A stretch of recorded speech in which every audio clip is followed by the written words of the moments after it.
All right, hello and welcome to another Wednesday Final Fantasy VI Worlds Collide weekly show. Today we have a very special show for everybody. I am the Schwantz27. I am joined along by my fellow Ultra Spod buddy, Fantastodon. How are you doing? I'm pretty hyped. This is going to be a fun one. This is the finals of our September Tournament of the Month tournament at FF6 Worlds Collide. On the Discord, we do a monthly tournament, sort of randomize the flag sets for that month. And this is actually a throwback to a tournament we had earlier this year that was, I would say, a pretty major event for the Worlds Collide community. It was a multi-month tournament, many pods, many races. So it should be a fun one. Yeah, I find it funny how or ironic that both of us were in the same pod for the original OG Battle Royale, of which this tournament of the month was based on. And of course, we're now doing commentary on the finals, as you had made it into the finals, and I was one of the trackers for that crazy 7-way insane event. So that was pretty epic.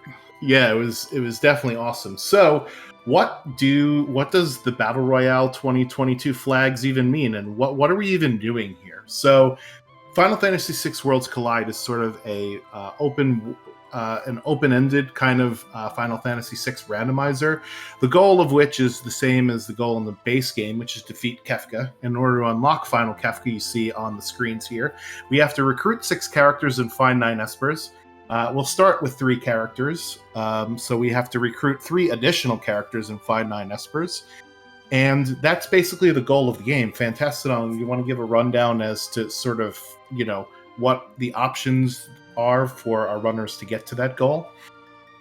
Yeah, absolutely. Like you said, this is a character-based randomizer, so we're not looking for key items or anything like that. We're looking for characters to unlock enough checks for us to see, as you see, Objective A, recruit 6 characters, recruit 9 Espers. Optionally, you have the option of recruiting 9 characters and 12 Espers, which gives you a bit of a head start into the final dungeon, which we're a ways away from now. But for anyone who's played Final Fantasy VI knows, the final dungeon of FF6 is a behemoth of a dungeon. So talented runners, like the 4 runners we'll be watching this evening, know to plan for the ending from the beginning. But back to what you said, yes, 6 and 9 is the goal. That unlocks Kefka's Tower in the World of Ruin. So we can head over there and take on the mad clown who tried to destroy the world. Yeah, so as this is a randomizer, a bunch of the different things that are randomized, the characters that you start with, the abilities that they have, where the bosses are located, the spells taught on the Espers, the locations of the Espers and characters themselves, all the items in the chests, all of the items in the shops. So lots of things are randomized in this randomizer. So how does this all work? Well, as you see over on Magray's screen, we do what's called scaling based on, in this particular case, the number of world events or checks that you have completed. So every time you do a check, the levels of the enemies go up by 2.5. Their HP and MP go up by 2.5. And the experience and GP that are given out is based on your characters plus Espers plus Dragons times 2. So this way, in case you run into one of the endgame bosses, they won't be as tough as they are in the endgame when you are just starting out, and vice versa. Some of the earlier bosses get scaled up when you encounter them later on in the match. So it should be fun. Interesting thing to note is that in this particular flag set, there is something called free progression, which means it's a check that doesn't require a forced battle. And in our case, that means that our players or our runners will not be rewarded with either a character or an Esper. It will be instead with a high tier item. So we'll see as the race goes on if our runners decide to up the scaling of their enemies by taking these high tier items, or if Fantastodon, they decide to just leave them there so that they don't have to face harder and harder enemies. Yeah, like you said, there is no free lunch in this flag set. These are the Battle Royale flags. These are, I believe, the finals of the original Battle Royale. So this is a pretty tough flag set for our runners. Max scaling is higher than it usually is. No free checks is off. So Our racers are going to have to earn every single character and Esper they find. And there's also a very dastardly little flag that we've turned on that is called Normalize and Distort, which means all boss stats are normalized, which means weaker bosses or early game bosses are harder, later game bosses are maybe a little easier, and then Distort adds a little twist to it. So this can mean some bosses that were kind of pushovers in the vanilla game could be pretty beastly in this flag set. So yeah, nothing is for free in these Battle Royale flags. Our very talented runners are going to have to show their talents as they work through this seed. So normally we do not scale the final battle so that it's pretty similar every time our racers run it. However, with Fantastodon mentioning the Normalize and Distort flag, that will actually affect the final boss battles, especially one of the components of the third tier girl, who normally has 99,000 or 999 HP. And we start off with Umaro, a jumping realm, and a lore on Setzer. So we'll see if anybody shows us what starting lores we get. We get all of the level magics and pep up. So not exactly something we want to see to start with here, Fantastodon. You got Force Field, which is situationally useful, but you gotta say, you really hoped those jump and lore commands would have been switched. Realm, affectionately known as the Murder Child, has the highest base magic attack power in the game, so you would love to see a very powerful magic skill like lore on her. Instead, she has the jump command, so we'll see if she can equip spears or lances in this seed. As with so many other things in our Worlds Collide randomizer, we do randomize the equipment that characters can wear. They can all wear the gear that they could wear in the vanilla game, and then they have a 33% chance of being able to equip anything else. So it is very possible that Realm, the little girl, can equip the Aura Lances and Pearl Lances and powerful endgame weapons, but it is very much not guaranteed. Yeah, so far all of our runners pretty much doing the same thing, just landing the airship immediately at Narsh in order to loot up and grab some items out of shops. We start with pretty much nothing, or not exactly nothing, but with very little. So what a lot of the Might as well be nothing. What the first 10 to 15 minutes of a Worlds Collide race usually is people going around and checking some shops and checking some towns where there's some treasure to figure out exactly what we've got. And it looks like here we've got Maugre heading up to give a little peek at the Umaro hidey hole. Now, if you have Umaro, you could check this little cave there, and that is Locke peeking out of the cave, so we know that in the Yeti check, Locke will be the reward there. So excellent game knowledge there from Maugre, showing that off, Fantastodon. Yeah, that's a heads-up play. I like that. We saw Zelfer did it as well. It's nice to have that information in your back pocket, so you don't have to, run into the unknown when you walk the long walk up the cliffs of Narsh in the World of Ruin to check on that Umaro check. Yeah, it allows our runners to plan out their route because, like we said, there is the goals of getting to 6 characters and 9 espers. So we already know where character number 4 is. And we now just have to fill out the rest of our roster and our requirements. Boo is in Albrook. There are 6 chests in the World of Ruin Albrook. There's only 5 in the World of Balance. Meanwhile, our other 3 runners are in the Returner's Hideout, of which there are 9 treasure chests, but only an item shop, whereas in Albrook, you have the access to the full gamut of shops here. So Boo hoping to maybe capitalize on something that our other runners are not getting by going into Albrook here. Looks like he's found something. He's found a pair of earrings. So earrings are great for magic users. They actually increase your magic power by 25%, and that will stack. So if you wear 2 earrings, plus 50% magic power, a very nice find. Also saw in the chat that there was a Minerva in Albrook as well, so that's one of the best pieces of armor in the game. Nullifies fire, ice, and thunder magic, so that's a great find there. Love to see a Minerva. Arguably the best piece of armor in the game. I say that because, in my opinion, it's the best piece of armor in the game. Elemental immunities are so important in FF6. Some of the best defensive items you can find are things like a Minerva or a red jacket or the elemental shields that allow you to basically ignore a huge chunk of enemy attacks in this game.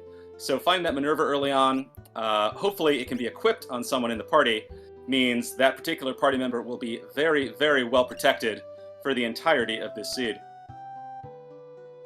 Yeah, so I think Realm can naturally equip it in vanilla. I'm not sure about that. I thought that was a girls only equipable, but either way, it's still great to have, especially because who knows if some of our other runners go there. Everybody is in South Figaro. However, one of our runners is actually in the world of Ruin at South Figaro, so the shops will be slightly different. However, you can get the treasures on the outside parts of South Figaro in both worlds, and they will both be different things here. So you can actually loot both Figaros if you want, but the basement chests are shared, whereas the ones on the outside world are not here. Yeah, South Figaro, one of the few locations in the game that sort of breaks the rules of the World of Balance, World of Ruin split. As you said, you can loot the overworld treasures of South Figaro in both worlds. Normally you can't, but South Figaro, one of the handful of locations that breaks that rule. South Figaro, obviously a very popular first check in any Worlds Collide seed because, as you said, it is so dense with treasure. As we see Boo heading down to the sub-basement, one of the several sub-basements in the South Figaro basement, hoping to find some of that early powerful gear that can kind of kickstart a run. So while we've got some downtime here with our runners looting, let's talk about the character gated concept, which I think is a bit unique to Final Fantasy VI Worlds Collide compared to other randomizers that I've seen. Since this is a quote-unquote open world randomizer, you can get on the airship and you can fly around to wherever it is that you want to go, and you can complete whatever world events from the vanilla game you want to. However, there is this concept called character gating, where characters that you have in your party will unlock certain world events so that you will get rewarded for completing them. So for instance, we have Realm. Realm has 2 world events, the first of which being Esper Mountain, where you kind of recruit her in the vanilla game in the World of Balance, and also Owser's Mansion in the World of Ruin, where you recruit her after Kefka has destroyed the world. So those are the 2 events that Realm opens up. Now, obviously, this will point our runners in their routing direction based on the characters that they have and which world events can open up certain things. Umaro only has 1 world event, and that's the Yeti Cave, where you recruit him in the World of Ruin and Vanilla. We already saw that was Locke peering out of the hidey hole, so that's some interesting information. Setzer has 3 checks. He has the Colin Jinin, where you recruit him in both World of Balance or World of Ruin. He has Daryl's Tomb, and you could also flick a switch on the airship to search the skies for the Doomgaze spot. So those are his 3 checks. Of note, the Doomgaze spot is the only one that doesn't allow you to recruit a character. It's either an Esper or an item. So we know that you can't get a character there, so that'll help inform our runners as to where they want to go next. And it looks like Hefe is in Tizen here in the World of Balance, going to check out the shops. This is a pretty quick shopping because this is a very, very small town, but we will see where our runners decide to do their first actual checks of the game here, Fantastodon. Yes, indeed. We've sort of checked off the first kind of automatic looting areas, the Returner's Hideout, South Figaro. Now we have a little bit of divergence. Mogre is in Miranda, which is not a town you see in every seed, selling Thundershields and Red Jackets. Yeah, that's a nice find. Go back there later when you got some money for Thunder Shields. Oh, and there's a Dragon Horn for Boo, and with that natural jumping Realm, that means that Realm could do multiple attacks in one turn. Zelfer has actually taken off the Moogle Charm here and gotten an encounter that I don't like very much. This Skybase Hitman encounter is not fun because of level 5 Doom and all the nasty stuff that the Skybase can throw at you. Yeah, this can be a tricky one. Zelfer, in our first combat of the seed, trying to pick up a few early game levels by taking on a random encounter. As I think you mentioned, all of our characters in Final Fantasy Worlds Collide seed start at level 3, which is pretty much useless. So the 2 big goals at the start of any Worlds Collide seed is to find some gear and find some levels. Zelfer, hoping to do that by taking on a random encounter in the South Figaro basement, does get that done. It's a fair chunk of experience, so we'll have an early head start to powering up his characters. Yeah, so we give our runners at the start of every seed 3 Moogle Charms, and anyone can equip the Moogle Charm, unlike in the base vanilla game.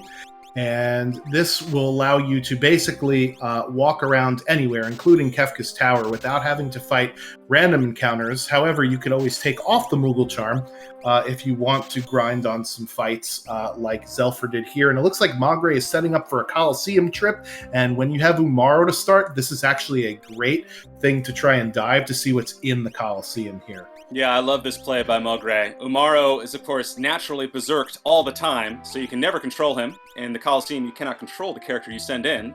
So why not send the one that's designed to be berserked? It appears Umaro can equip some pretty sweet gear as well. So very well protected very early on. Unfortunately, not seeing anything super exciting. Ugh, no. Ribbons are about as good as it gets. He can try his luck with some of the question marks. Yeah, I don't know if I'd be doing this for Ribbon unless I needed some money. So in Worlds Collide, the enemies that you fight and the rewards that you get from the Coliseum are all randomized. And in this particular game, we do have a menu to show you a semblance of the rewards. In this particular set of options, obviously it's not all of the rewards that you could see. But we are going with, where is it, Coliseum? Come on. 50 to 80 different rewards are available. So unfortunately, couldn't really find very much in there. But Boo is actually our first runner doing what I think is some semblance of a check. He is in Owzer's Mansion. Meanwhile, Zelfer is dipping into Daryl's tomb. And it looks like Hefe might also be joining Boo because he landed the airship right outside of the World of Ruin Jador as well.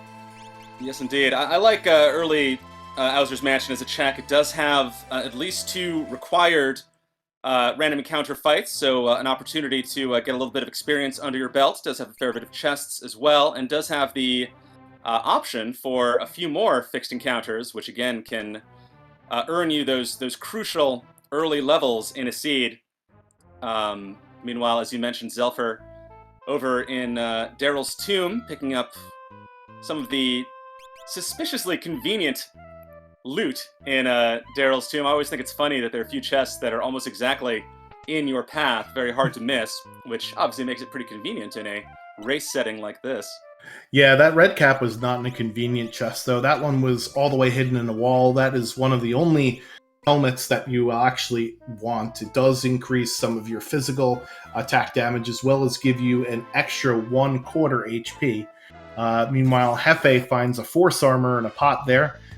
Before he ends up with his first fight. Boo is going to be fighting the drop-down boxes, and the monster in a boxes are shuffled in Worlds Collide. Zelfer finds Gigantos, and this is a good one, Fantastodon. This can be a pretty useful one. Gigantos has, I think, like the highest, whatever it is, experience multiplier in the game. So Gigantos is always a very rewarding fight in terms of experience.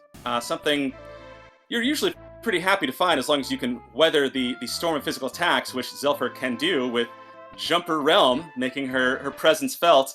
There it is. And with that under his belt, Zelfer is now about to take on the first boss fight of this very young Tournament of the Month finals race. Yeah, so the enemies here are actually only at level 3 as well, because they are at checks times 2.5, and we haven't done any checks, so everybody's basically at level 3 times 2.5. Ultra so setting.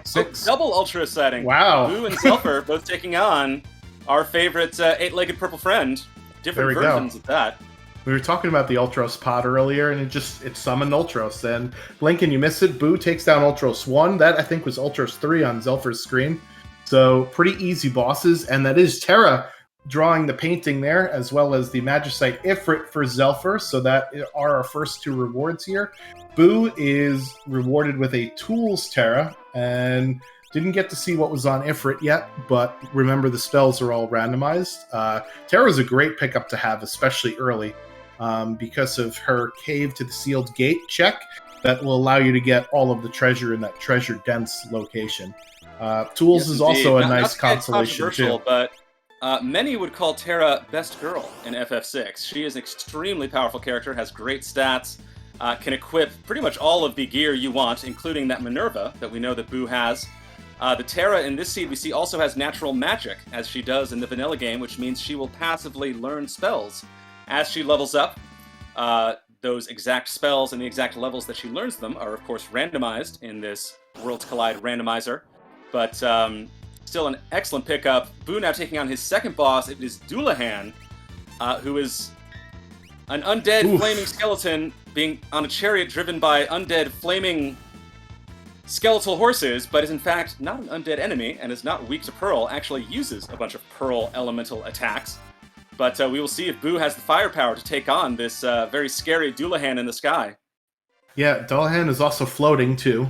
I don't know how a chariot would be floating, so go figure that one out. Hefe and Magre taking on a few more fights before they get to their Owser's Mansion boss. Zelfer is actually in the World of Ruin Narsh, where he is going to take the Tritok spot, and as we saw earlier, is going to pick up Locke from the Yeti spot. So we will also see if he decides to take on that dragon. Dragons are shuffled amongst themselves and give out a lot of XP and MP. Boo, unfortunately, finding one of the 2 dead checks from fighting bosses with no free progression. However, that is an Illumina, so that is a great find. Yeah, not that unfortunate. Illumina, the ultimate sword of FF6, the most powerful sword in the game by far. It is a very, very strong sword. Zelfer, meanwhile, taking on fan favorite in Worlds Collide, Daddy Luma. One of my favorite bosses. I would love to give you the very detailed description of his very complicated boss fight, but unfortunately he's already dead. We'll just marvel at the gooseneck punch that he's got going on. Exactly.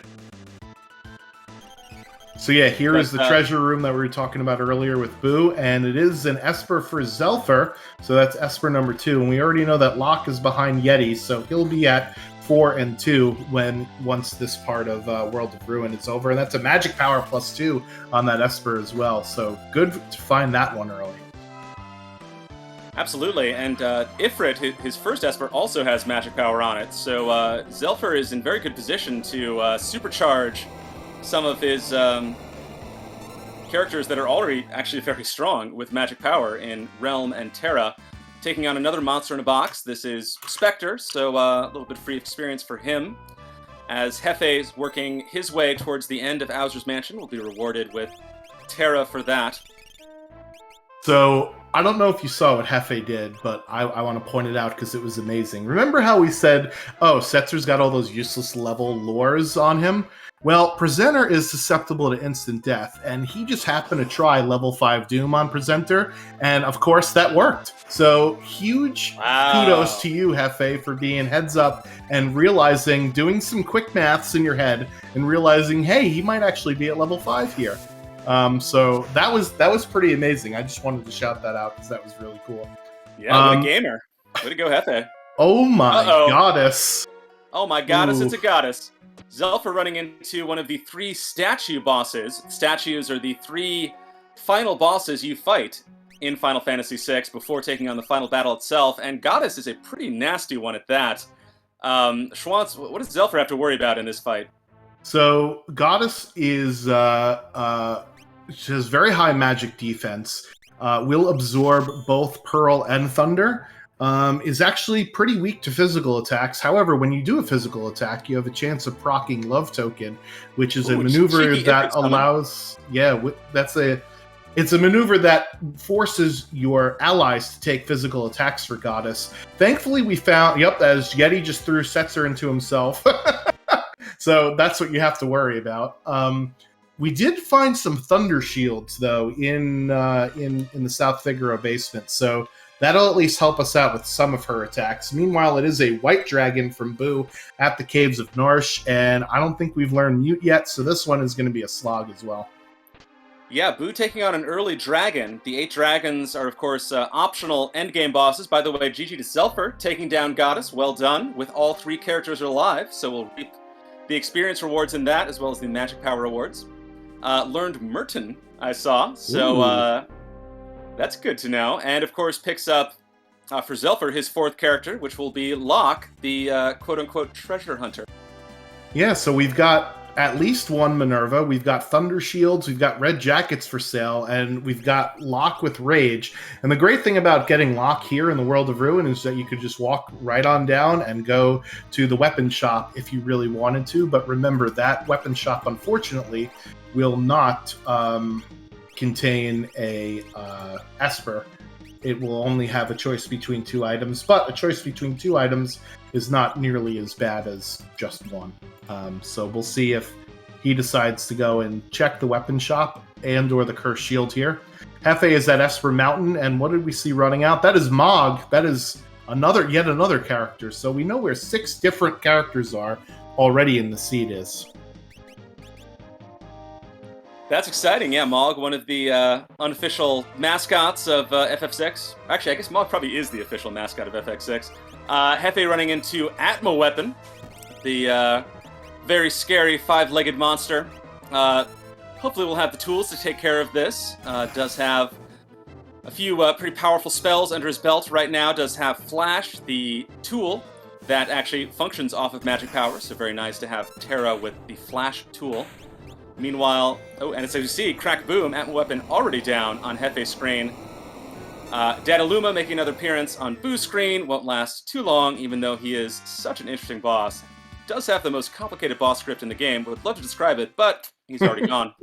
Yeah, he'll call up his homies, he'll start throwing stuff at you, and that is a capture Mog for Hefe, so Mog is not going to see the light of day unless Hefe wants to replace Umaro, and I think this early on, it might not be something that he wants to do.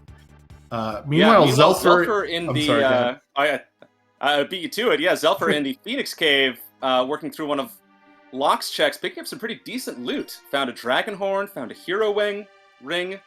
So this has been a stack of money. So this has been a pretty lucrative Phoenix Cave right now for Zelfer with that lock pickup that none of our other runners have at the moment. Yeah, I like doing Phoenix Cave early. However, in this flag set, remember, you get the enemy scale just based on the number of checks that you do. So he's not going to, or probably isn't going to fight the dragon in here. So he's not going to gain any levels, but his enemies will be going up levels. So that's one thing to note about doing the Phoenix Cave, is that you don't have to fight anything. However, since it's one of the longer checks, it doesn't count as free progression. Meanwhile, Magre getting the bad news that it's only an Illumina. However, that's something good for somebody to swing, perhaps Terra. He is heading over to Daryl's tomb, so he's going to end up getting his first piece of Magicite. Boo here is going to get his 5th character. Hefe looting Thamasa, so he is also going to get some of the things that Boo ended up finding at Thamasa. And it looks like Zelfer is our one that's just taking a wildly different route from everybody else. And I don't know about you, Fantastodon, but that's one of the things I love about Worlds Collide is the divergence in getting to the same goals. I could not agree more. I think one of the great joys, one of the big fun things about Worlds Collide is the opportunity for divergence. You know, you're following these different checks of the different characters. As we see, almost every runner on our screen has a different party setup. So there's so many ways to sort of crack a seed. As we see another character on Zelfer's screen finding Cyan at the end of the Phoenix Cave. Shock Cyan at that. So Zelfer quickly going to add him to the party, throwing to the Yeti, to the curb. Thank you, Amaro, but your work here is done. He is a great airship driver, after all. Yeah, interesting, because Shock, remember, is General Leo's ability from the vanilla game. It's actually based off your magic power, and unfortunately, Cyan's magic power is usually pretty pitiful. Yeah, that's 24. You are reading that correctly on the screen. So... yeah, he's going to have to get that Magic Power +2 Esper and leave it on him all game in order to make some heads or tails out of that. Boo is picking up his 5th character there with Locke. Yeah, so expect to see Boo send his Yeti back to the airship, Hefe picking up the almighty Illumina Sword.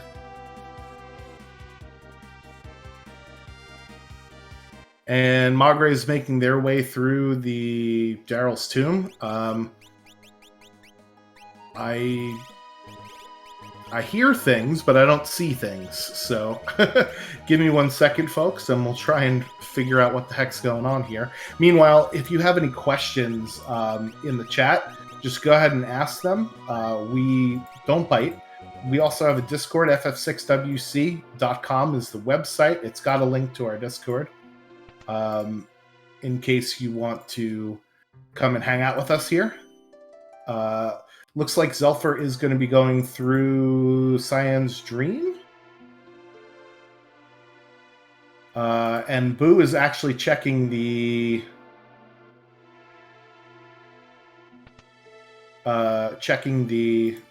weapon shop, and it was one of the choices was another Illumina. So again, if you're going to have any check for free, you might as well do that one, right? So might as well be that one. At the moment, my screen is frozen, so hopefully we will get that back in a moment. Yep. But I will follow your lead, Schwantz.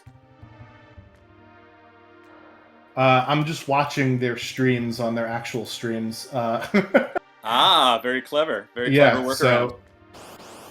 So yeah. Yeah, sorry, folks. I don't know what the heck's going on. Call out chat earlier for doing the calculations for how to make a Merton strat work. Merton strat's one of the I think most unique and interesting ways to take on a Worlds Collide seed. Merton, of course, extremely powerful and most importantly for a speedrun, extremely fast spell. It does hit full screen, including your party members, but that is not necessarily a problem if all of your party members either absorb or negate fire and wind attack, making Merton basically a net positive. And I think all of our runners have most of the tools towards that goal. Don't know if they're necessarily going to build their party to that end, but with the Thunder Shields, with the Minervas, with the Red Jackets, and with the Merton spell itself, that is a very definite possibility.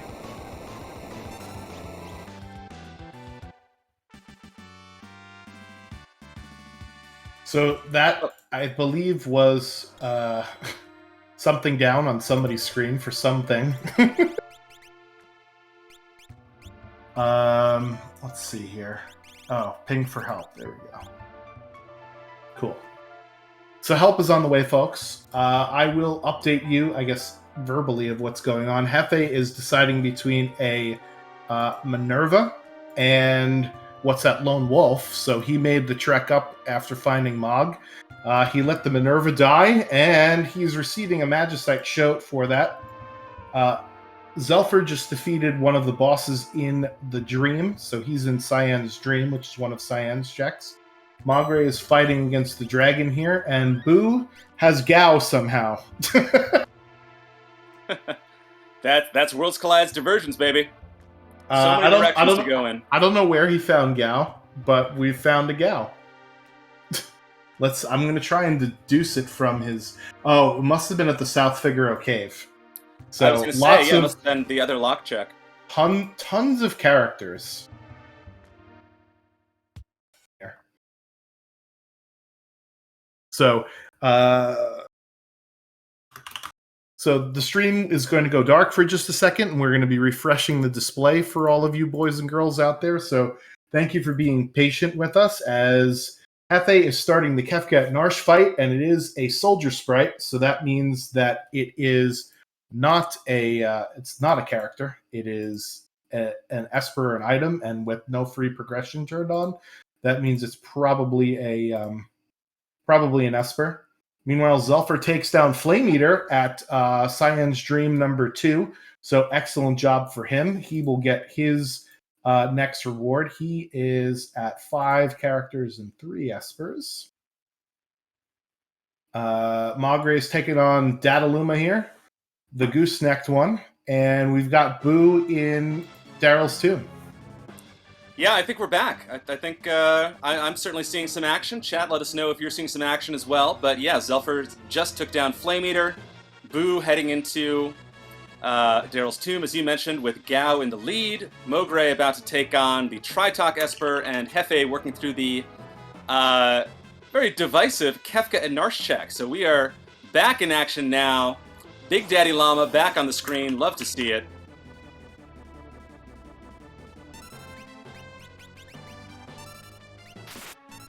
And we'll see what Zelfer runs into, or rather what Zelfer's rewards are for the Cyan's Dream check, arguably the most efficient check in the game, rewarding 3 checks for 2 boss fights. as Big Daddy goes down once again on Maugray's screen. Such an interesting boss, such low HP. I believe that was Sabin, actually, that Zelfer found in Cyan Stream number 2. So we found we have found tons of different characters here. This is fantastic and exciting. Yes, indeed. As Hefe runs into Niles and Fraser Crane, the Crane brothers. One absorbs lightning, one absorbs fire. There are many fun mnemonics to remember which is which, but looks like Hefe has the firepower, including that Terra swinging the Illumina sword to take care of this with a minimum of fuss. It looks like Hefe's screen is a little bit warped, so I'm going to go ahead and recrop him while you continue on. Fantastic. Absolutely. We do have Maugray working through Umaru's cave. We'll be finding Locke at the end of that. Boo working through Daryl's tomb will find the Ifrit Esper at the end of that, provided they defeat their respective boss checks, which, is never a guarantee. I believe it is Goddess at the end of Umaru's cave, who, by the way, absorbs Pearl elements, so Realm's Pearl Lance will not do much there. Another Ultros sighting. Shout out to my boy. Love to see Ultros. And Zelfer, with a wealth of characters, is now working through a Sabin check, which is the Imperial Camp, another sighting of the perfidious Kefka on screen, who, of course, runs away like the cowardly clown he is. Maugray getting a Pearl proc, which, again, will heal the Pearl-absorbing Goddess, so might have to rejigger his equipment a little bit, or, by the way, Goddess also absorbs Bolt, so Illumina and Bolt 2, the two attacks you sure don't want to use. Throwing a Hail Mary, throwing up a Hail Mary with level 4 Flare here. So Gao is in South Figaro Cave, which is one of Locke's checks, so we have tons of different characters on this one, right? So we've got lots of different ways to go. We did see, I think that was a soldier sprite for Zelfer, so that means that the Imperial Camp is not a character, so a character sprite would show up if you're recruiting a character. Hefe, meanwhile, does finish his Kefka and Narsh, and it looks like he's going to head over to Zozo, which I know is a fan favorite for the music in this area. Boo sees Mog and decides to continue on with Esper Mountain, an interesting play here. Yes, indeed. I want to give a quick shout-out to Maugray, who's pulling out the often underutilized Debilitator tool, trying to afflict Goddess with a useful debilitate, maybe negate her Pearl or Thunder absorption. But these are kind of desperate times for Maugray, as we see. Yeah, that Pearl Lance is going to do nothing but heal. Umaru is down. So Maugray in a bit of trouble as Hefe continues working up the rain-slicked architecture of Zozo, and Boo taking on the ultimate weapon in Atmo Weapon. Yeah, so Maugray did swap out the Pearl Lance for a Man-Eater, which will actually do twice the damage to Goddess, because Goddess is considered a human-type enemy. So that's a good heads-up play on the from clock here. Now, with that Overcast attack from Goddess, Maugray has, I guess, 57 seconds at most to take her down before the entire party is zombified. There it goes. But there's the crack boom. Well done by Maugray. Had a little bit of a hiccup, a little scary times for a moment, but collected himself, got it together, and took down a very, very tricky statue boss fight. So that was yet another Esper there for Zelfer. That is going to give him number 5. And is that Magimaster or is that number 24 up on the Hefe's screen? That is 24. That is Mini Master. Thank goodness. I just did the Denzel Washington hand to my chest, thankfully that's not Magimaster. Otherwise, this fight would have been a lot longer. Zelfer, meanwhile, is digging in the monster in a box and does find Katana Soul. Katana Soul is one of the monster in a boxes we do want to find. We'll give 25 MP, we'll give a ton of money, but most importantly, will give us the Offering Relic in order to attack 5 times at half damage. It is useful with a few weapons, though, and hopefully Zelfer will find one of them. I want to call out Zelfer's classic hashtag Zelfer luck, finding Offering and an Experience Egg in the same tent of the Imperial camp. Wow. That is a great find for Zelfer, as Maugre is going to check out the Cursed Shield, see how many battles it will take to uncurse that. 12 is probably just a bit too many for our racers. Yeah, although, it is pretty early for him, and that's another character at the top of Zozo, that is Go-Go. So I think the only characters that we haven't seen thus far are Celeste, and who else are we missing? Strago. And Shadow? Yeah. And Shadow. That might be it. Yeah, no, definitely spoiled for choice for characters on this seed. Boo now working through the Velt check for Gal, hoping to take down this random Gigantos, which sadly will not give experience because enemies do not give experience on the Velt. Oh, Zelfer gets Katana Soul confused. There's the Slayer Edge. And I'm assuming that is going to be the end of that fight for Zelfer, doing the vanilla speedrun strat of confusing Katana Soul in order to kill him here. Meanwhile, it sounds like Hefe's going into Zone Eater? Yes, wow. Somebody give this man a medal. Yeah. That was audio only, folks. I'm kidding. I totally cheated and looked at his screen. Anyway, I would have been extremely impressed if that was audio only. Hey, just fake it. No one else would know. Yeah. Hefe, meanwhile, working through the Zone Eater cave, Go-Go's only check, presumably trying to avoid the very meddlesome conductors. Does get knocked down once, but he gets back up again, and nobody's going to keep him down. Keep him down. Yeah, so we've got Chancellor's 1 and Hefe 0. This is one of the reasons why people despise the Zone Eater check, is because of this ability for these NPCs to just yeet you back to the start. And, oh, it's the spicy chicken in a waterfall. Who ordered the hot wings? Wow, yeah. Bring the ranch sauce with that. That is our second statue boss of this seed, and it is Poltergeist, the spiciest of bosses. The fire elemental of the 3 boss fights. Can do some pretty nasty stuff. Obviously does a ton of fire-based damage. Can also do the oh-so-frustrating stop plus blaster combo, which will freeze one of your party members and then kill them. So hopefully Zelfer can avoid that. Looking through some of Locke's rage commands, trying to find the right rage for the moment. Yeah, the stop blaster combo is almost as bad as peanut butter and jelly for anaphylactics, but Hefe finally made it through the Chancellor room there. Pulls an Aura Lance out of a chest, so that'll be nice if Realm can use that. Meanwhile, Boo is dipping his toes into the Serpent Trench, so yet another person in a river. And speaking of rivers, is Maugre going to the Leet River? Oh my goodness. Wow. We're all over the place this seed. Maugre doing it for the fans. Leet River is, I'm pretty sure, just empirically the slowest check in the game. It is a bunch of fixed encounters. It is just takes time going down the river, and then you have a boss fight at the end of it. So Maugre being the people's champion, pulling this off.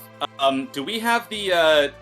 I guess there's a possibility for an Illumina, right? If we do enough annoying checks, could that possibly be Maugre's thinking here?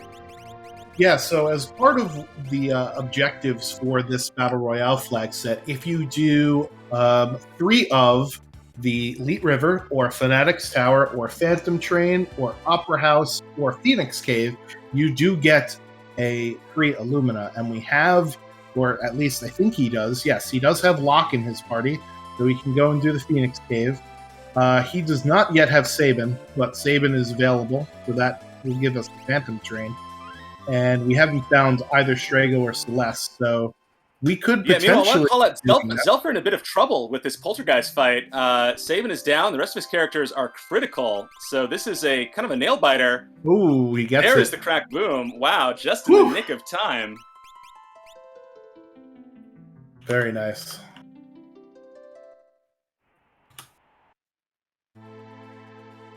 Yeah, so after that very long goddess fight, I think Magre is thinking to himself, hey, if something is here that's really good and nobody else goes and gets it, that's going to put me ahead. Unfortunately, there are characters bleeding out of the seat everywhere. So the chances of this being something really good that the other runners need is probably not going to happen, especially because we have Merton Spell, we've got characters everywhere. Hefe, I don't know if he checked or not, but that does not look like a character sprite down there at Mobliz. You can talk to the kid to see what the reward will be at the end of this particular check.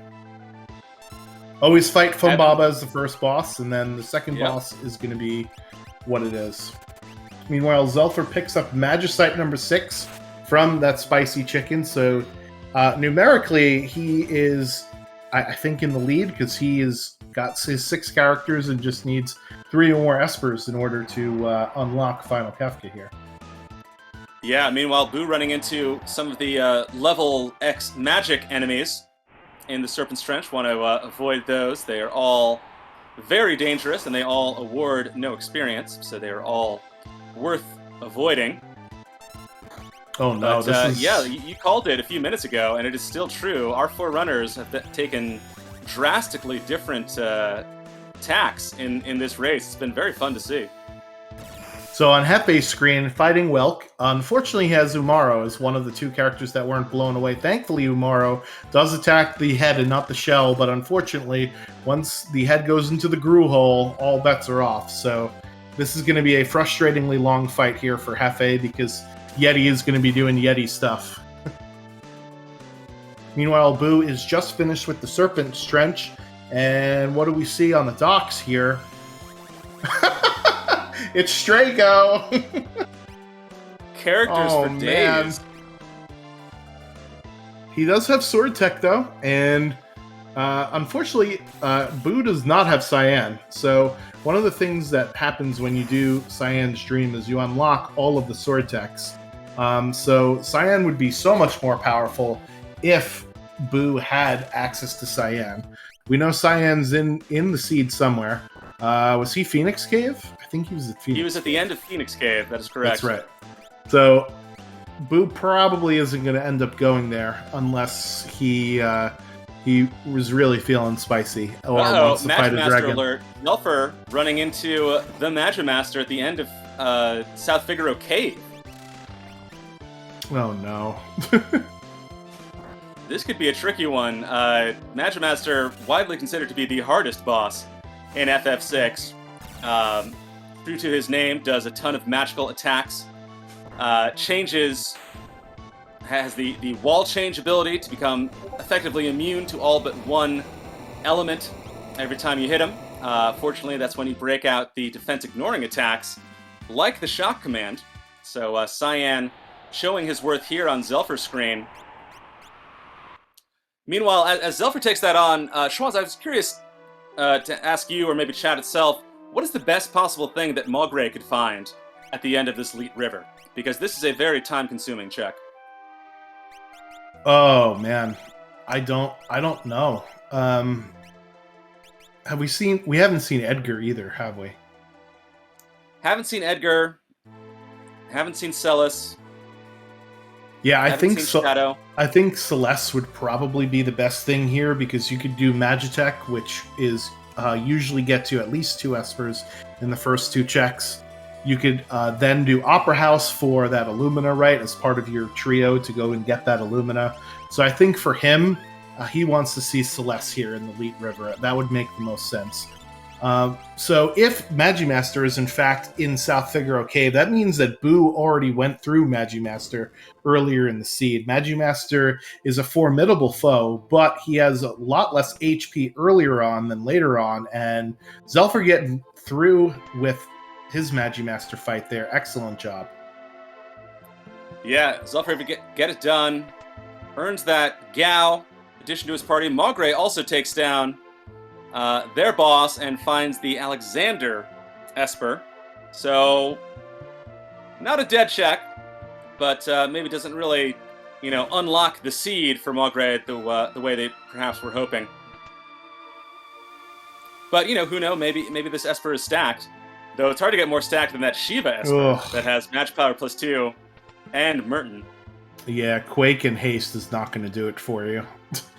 That's unfortunate. However, Elite River will get you a ton of levels, and remember, the max scaling in this, as you said earlier, Fantastodon, is 50. So you're going to need more levels in order to take out the bosses at the end of the seed. And speaking of levels, Boo finds Doomgaze and gets level 5 doomed on one of his 4 characters. Quick level check on Boo's screen. Level 5 Doom will, of course, do instant death to anyone whose level is a multiple of 5. Locke was unlucky enough to take that hit, but the rest of his party is up. Boo should be able to take on Doomgaze, who does have a huge hit point pool. So it's never a quick boss, the Doomgaze fight, but these Illuminas doing work. Pearl, super effective against the undead Doomgaze. So it should be alright, and we've got 4 boss fights on our 4 screens. Yeah, so Maugre and Zelf are at the same boss. Unfortunately, the boss on Zelfer's screen is a lot higher of level, pulling out Grand Train, and it looks like Maugre's got Merton strats going, so even though he is further behind a little bit on just pure numbers, his offense is going to be rolling. So any boss that isn't or doesn't absorb fire or wind is going to go down very quickly on his screen. Yes, indeed. As we see, all 4 of our runners dispatch their bosses with a minimum of trouble. Boo earning another Esper for that fight. And I suspect we'll see, we have to at some point see a little bit of repetition as some of our runners tread ground that some have already done. We see Boo is heading up the cliffs of Narsh, perhaps taking on the controversial Kefka at Narsh check. Some runners kind of hate this check. I don't really mind it that much because I subscribe to the philosophy of when you're in a race, you're not just racing the seed, you're racing your fellow runners. And if you can find a way to get an edge, why not go for it? Yeah, so Hefe looks like he is going to take on this dragon here. I actually forgot to mark down the dragons that were defeated. It looks like Boo is the only one that has defeated a dragon, though. So the dragons do give a ton. I'm sorry. Yeah, the dragons do give a ton of XP and MP, and they will drop a high tier item, but they also increase the scaling of characters. And it looks like Maugre is hopping into Kefka's tower here. It looks like he's going to go clear out a couple of bosses early on, so that this way they're at much lower levels, so that when he comes back into Kefka's tower later, the bosses won't be as difficult. So this is an interesting strategy, because it will lose him some time because he's going to be duplicating some walking, but this might go ahead and give him an easier time, especially if that Inferno spot is difficult, because, in Kefka's tower you have to split up your party into multiple parts, which effectively makes them weaker all around. Yeah, Maugre is really kind of betting on the long shots in this race, doing Elite River, hoping no one else will check that out and that might pay off. And now, as you mentioned, this early KT check, for those who may not know, Kefka's Tower is, of course, the final dungeon of FF6, and you do need to meet certain requirements, in this case, 6 characters, 7 Espers, to make it to the end of Kefka's Tower, but does not prevent you from hopping into Kefka's Tower. So Maugre will be able to check out this first boss. Yeah, and there is some treasure in Kefka's Tower, of which an Ice Shield was one of the items. Now, Maugre already has Merton Protection, but Ice Shield will also teach him the Ice 2 spell, so that'll be a good spell to learn. Looking way ahead to the end of the game, one of the parts of Tier 2 is actually weak to Ice, so always good to keep your head towards the end game as well as what's going on right in front of you. Very true. Magre does find Leader, a quote-unquote boss in FF6. As we see, Leader is already down. I like to give a shout out to Leader because, you know, so many RPGs have those fights that are like you're supposed to lose. Those kind of, you know, auto-lose boss fights. Leader is that rare case of an auto-win boss fight that you can't possibly lose. He's a little bit harder with the normalize and distort flag on, but still not much of a challenge. Magre takes him down. Yeah, so Magre is actually going to not fight this dragon here, and it looks like they're just going to clear out the entire middle path with their 4 characters. So when he comes back into Kefka's Tower later on in the game, he's only going to have to fight those 2 side bosses. So he's going to get some levels, and remember, these bosses that he's fighting in Kefka's Tower don't actually count as checks. So they're not actually increasing the scaling of the other enemies that he's fighting. So this is a really interesting play here to gain levels to become much more powerful than the bosses in the rest of the game are, and to help yourself out with destroying some bosses that you normally would have to fight with a reduced party. I like the strategy here. Like I said, the only thing that might be worrisome is you're going to have to duplicate some walking. But as we sort of have seen with other runners, and he doesn't know this because we have the omnipotence of being able to see everybody, we have characters all over the place. So he might actually be able to limp into a skip here later on, Fantastodon, and it will reduce the amount of walking he has to do. That is true. There have been characters for days, which is very fun for us as viewers, seeing you know, so much of the world of FF6. I want to call out both Boo and Zelfer are at 8 characters. If they find a 9th character, they unlock the Kefka's Tower skip, which allows you to skip to the area beyond where Magre is as well. As we see, Magre has been in KT for a few minutes now. I mentioned this earlier. It is physically just a very long area to traverse. It just takes a while to get through KT, and the KT skip can be extremely valuable, allowing you to skip that. Zelfer and Boo both a character away from unlocking that skip. It will be interesting to see if they choose to you know, hunt for a 9th character, or if they go in as soon as they find their 9th Esper. Yeah, so the Kefka's Tower skip will save you about, you know, depending upon what the boss is, and we already know that it's Leader, so it's not going to save much time with the boss fight, but it'll save them probably about 5 minutes of all this walking and pushing all of the beepity bops all over the place. So it's going to save them some time, but that's what you have to weigh is this check going to take me more than 5 minutes? If so, then yeah, if I know it's a character, then it's worth it for me to do.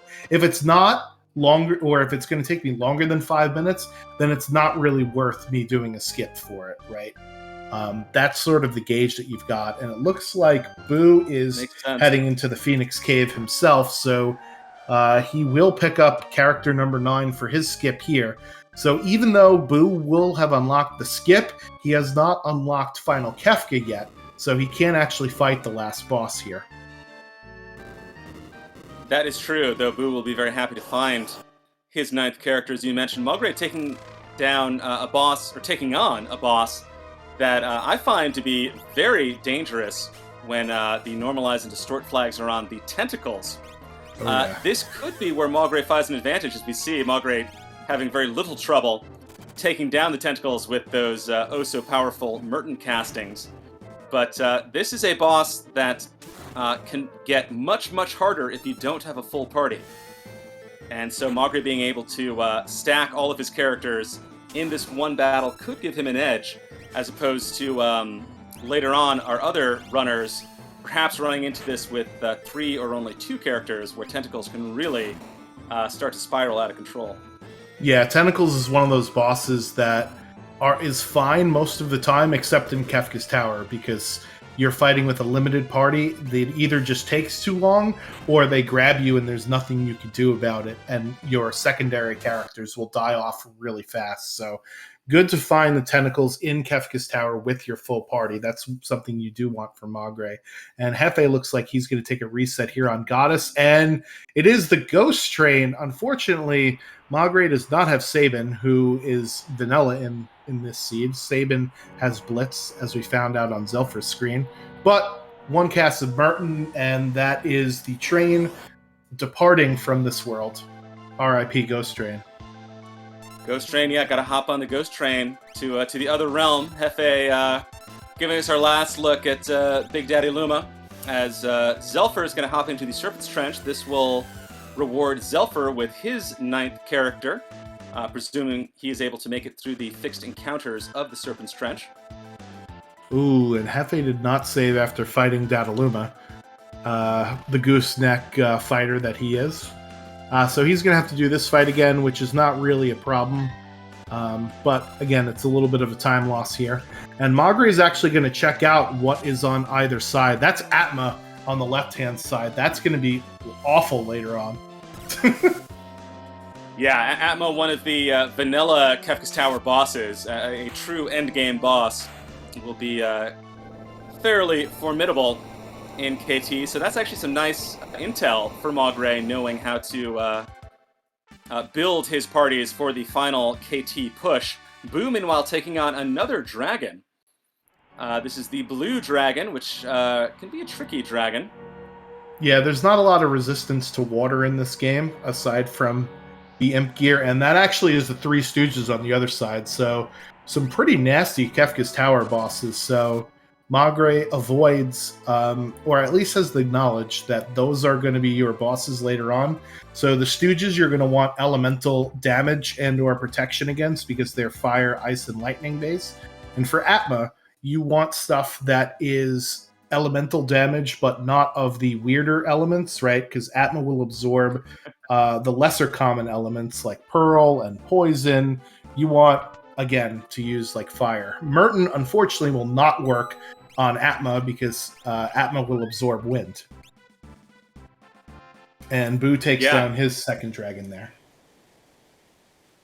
Yes, indeed. Well done by Boo, taking down another dragon. Will reap the rewards in experience and a potentially useful top-tier item. Of course, some items are a little topper tier than others. Thunder Shield is not bad. Certainly better than, you know, a red cap or the like, as Magre runs into the Magimaster, taking on this fight. Gonna break this ice shield. Already have. Yeah, he's gonna break the ice shield first. Because as your first attack against Magimaster, you're gonna want to use your most powerful magic spell, because after he does the wall change, who knows if that magic spell will actually get through or not. So I like the opening crack of the shield there, and it looks like we got our second River Rider here with Hefe. Wow, this is, you know, obviously it's fun to see as a viewer. You love to see the Leet River. It is an area of the game you don't get to see in every seed. But with the wealth of characters that we've seen in this seed, it is surprising, perhaps, to see two of our runners take on the Leet River. I wonder if this is perhaps the Zelfer effect. Zelfer 85 is one of the best, if not the best, Final Fantasy VI Worlds Collide racer. And when you're in a race, you know, when you have to beat the best, sometimes you have to pull out all the stops. I wonder if that's what Magre and Hefe were thinking right now. But yeah, like you said, we get another ride down the lovely Leet River. Yep, and it looks like Boo is heading to World of Ruin Doma Castle, which is Cyan's dream. As we mentioned, he did pick up Strago and has had Strago in the party for a while, so he is actually going to be very happy he found Cyan at Phoenix Cave. Not only was that his skip, but it also allows him to do this check, which is a 3-part check. The first and third part can only reward an Esper or an item, so he's hoping to maybe go 3 for 3 here in Cyan's dream. Little does he know that he'll get character number 10 on part number 2. Zelfer, meanwhile, hoping for his 9th Esper at the Search the Skies. He is also going to be disappointed to just find an Illumina here instead of Esper number 9. Merely an Illumina. We'll have to wipe his tears with the most powerful sword in the game. But yeah, if we look at our tracker right now, yeah, Zelfer is at 9 characters, 8 espers. You need 6 and 9 to beat the game. You need 9 characters or 12 espers to unlock the skip. So Zelfer's 9th esper will give him go mode, and will give him the KT skip to the end of Kefka's Tower. So yes, Zelfer is desperate for that 9th esper, which will put him in a fairly strong position going into the rest of this race. Yep, and we've got Magre doing the World of Balance Narsh circuit, so he has Terra and Mog, so he's going to be able to complete all 3 of these at once. And I'm pretty sure they're all 3 espers, which is what he desperately needs to claw back into this race. So it's good that he decided to go this way. And it looks like Zelfer is going to get Bum Rush for his Sabin, his Blitz user. This is about, a 45 second to a minute long cutscene, but once you are level 42, you could unlock the most powerful Blitz in the game, and that's what his Sabin is going to be doing for the rest of the seed here, Fantastodon. Do you usually unlock Bum Rush if you can? Is it worth the 45 second cutscene to you? I think it is, unless you truly have, power overwhelming from other options. As you mentioned, I think this is the longest cutscene in Worlds Collide. Almost a minute long, but it does reward you the oh so powerful Bum Rush command. It will do quad 9s almost every time, especially because you have to be level 42 to unlock it. So turns Zelfer's Sabin into one of the most valuable members of his endgame party. It ignores defense, it hits everyone, it is just a ultimate command. So probably well worth Zelfer's time. He's going to have very little trouble working through KT, depending on how he splits his party, of course. Because we know there are some tricky bosses at the end of Kefka's Tower. Yeah, so Bum Rush will be good for Atma, and it will be less good for parts or bosses with multiple parts, like the Stooges and Tentacles, because it does only damage one thing at a time, and you cannot target who you're going to attack with Bum Rush because it is a blitz.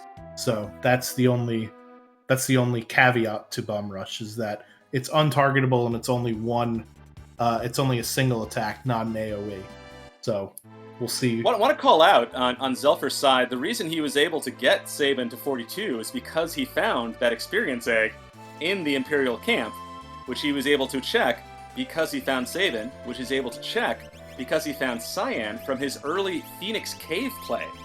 So it may have been the Phoenix Cave check, whatever it was, half an hour ago or longer, that has sort of compounded a Zelfer's advantage. It's sort of interesting to see how individual runner decisions can have long-term effects in the seed. All right, so I did check my tracker with Hefe's tracker, and he is actually at 6-8. So I think he is doing what Magre did, which is clearing out some of the bosses here in the tower early, because he does not have access to Final Kefka yet. Meanwhile, on Zelfer's screen, he did not see a new character sprite, so this will either be an Esper or an item, and for his sake, he's hoping that it is Esper number 9 here, who taking down his Cyan Dream second fight there, so he gets his 10th character with Sabin.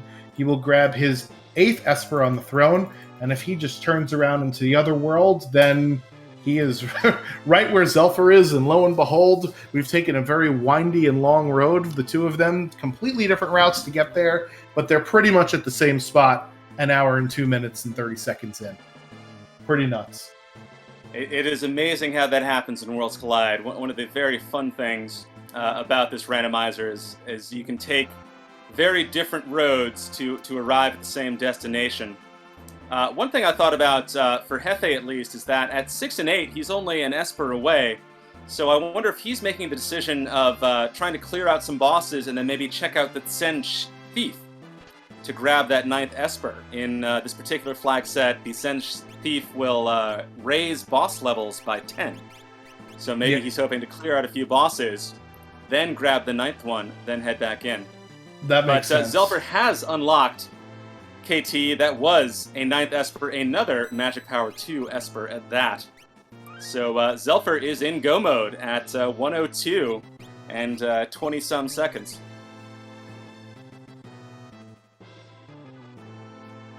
Yeah, because I normally, when I'm playing this flag set, I never buy the Tizen Thief because adding 10 levels to bosses is just backbreaking. But if you've cleared out a majority of the bosses that you have to fight, then it's not so bad, right? So, good heads up there, Fantastodon on the strat. It is Guardian behind the 9th Espers for both Boo and Zelfer. Zelfer is still not pleased with his level, so he's going to go take on a dragon here. Remember, his enemies are 9 times 9. I'm sorry. Rather, it's the number of checks times 2.5, and he's done at least 15 checks, right? Because you have to get 6 plus 9. So he's done like 16 checks, I would think. So 16 times 2.5, that's a lot. That's over 40. So. Yeah, it's not definitely not a freebie. The end of any Worlds Collide seed can kind of be a crapshoot. Zelfer does have a very strongly composed party, but as we all know, the final battle itself, which we'll get to when we get there, it is a 4-phase mega battle with many things that can go wrong.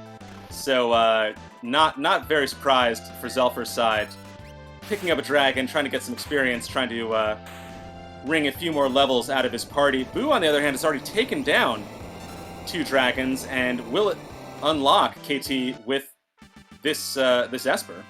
So is right there with Zelfer. We have a pretty close race between Boo and Zelfer right now. Both of them have the KT skip available to them. Both of them have fairly strong parties. Could be a pretty tight finish here in this September Tournament of the Month finals. Yeah, and it's also to point out whoever wins this match here will actually get to pick a new set of flags that will be entered into the drawing for a future Tournament of the Month. So we do have some different semblances of flag sets that can be chosen for the Tournament of the Month. Last Tournament of the Month was called the Loose Glass Cannons, where all of the encounters that were forced were bosses, and the bosses had very little HP. However, their levels scaled up very rapidly. So that was a fun set of flags to do. This is from our Battle Royale. We have things like barter seeds, and we have other theme seeds for the Tournament of the Month. So it'll be interesting to see what the winner chooses. And looks like Zelfer is heading into Kefka's Tower, as is Boo. They are basically in at the same time, although it looks like Zelfer's timer is way off, so I'm going to go ahead and see if that's right there. Yeah, but right now, this is pretty hype. Both of our front runners are heading into KT at basically the exact same time, are utilizing the KT skip, so are going right to the end of KT. We'll take on the gauntlet of 4 boss fights, which will allow them to get to the final battle itself. But as we saw on Maugre's screen earlier, the boss fights here at the end of KT are no pushovers. Tentacles can be tough, Three Stooges can be tough, Atma can be tough. So this will be a real test of how our runners have built the party, as we see Boo is the first one into the tentacle fight, and Zelfer is into the Three Stooges.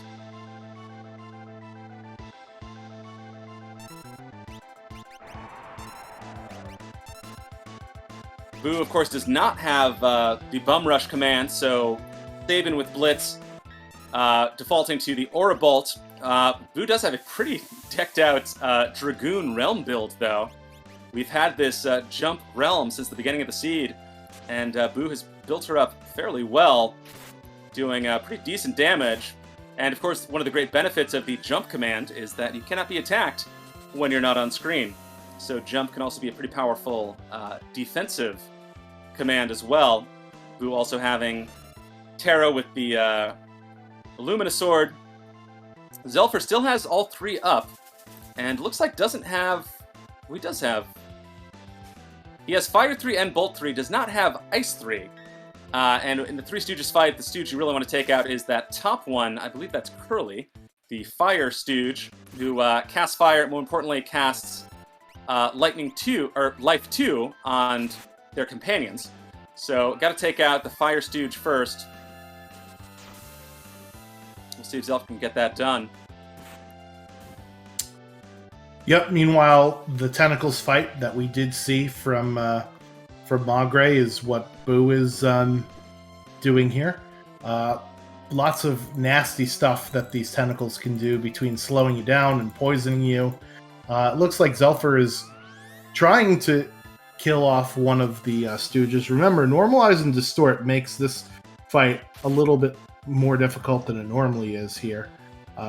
As we do see, both runners spending longer than perhaps you would think in these two fights. Zelfer does look like he has it under control, getting two Stooges down, the most dangerous Stooges down, so he'll be able to take down merely Mo. Before too long, Boo also has 2 of the 4 tentacles down. That Dragoon realm doing work, and longtime members of the Worlds Collide community know that Boo, he sure does love his Dragoon builds, so I'm sure he'll be very happy to see Realm getting the job done there, as Boo is through that tricky Tentacles fight, and Zelfer is still chewing... Oh, gets it done. Gets the 3rd Stooge down, so that is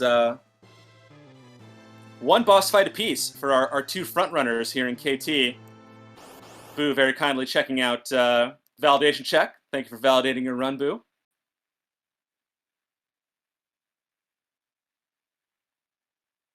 All right, there's going to be a little bit of a pause here while I sync everybody's streams back up, because Zelfer was a whole minute ahead of everybody. So Zelfer will switch to his audio as everybody else is going to be paused for just a second, so that we could sync everybody up properly. Because even though it looked like Boo and Zelfer were in at exactly the same time, Zelfer's act was actually a minute ahead based on his timer here. So my apologies for throwing the brakes on everything. What a wet blanket that Schwantz is.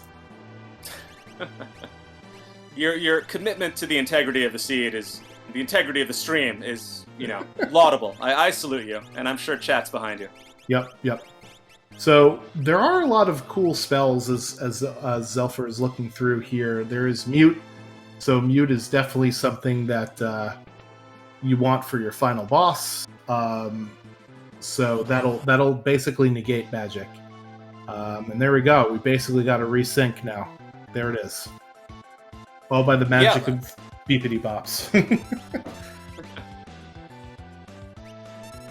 Well, yes, Zelfer taking out another very difficult boss, Atma, affectionately known as Toilet Atma. Could be a fairly tricky boss, but it's not going to be any match for Bum Rush, as Boo does take down the Ghost Train.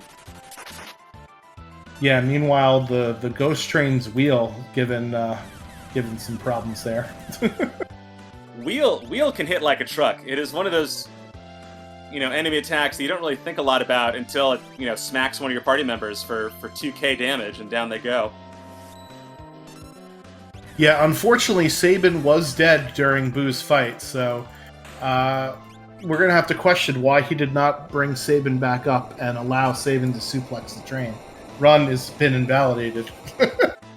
We'll have to check the Worlds Collide Supreme Court, because he didn't suplex the train, so run invalidated. But he did check the validation chest, so revalidated? Question mark?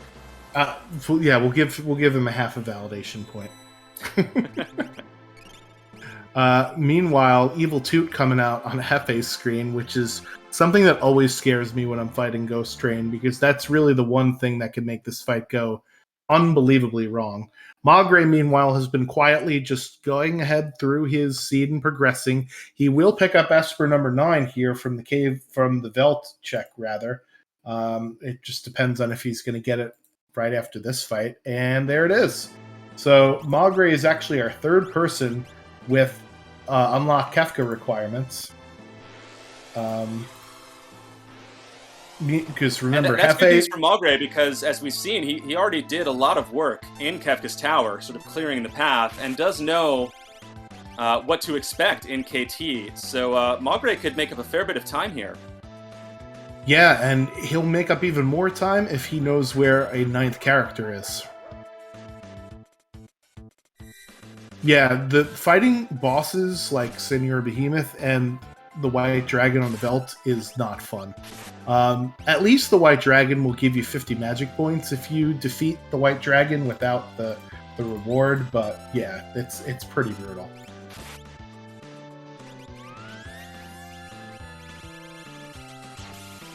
Maugre looks like they're going around to do some last-minute shopping. Hefe is back in the tower, again, to clear some things out. My tracker is correct. He is at 6 characters and 8 espers. He needs 9 in order to unlock Final Kefka.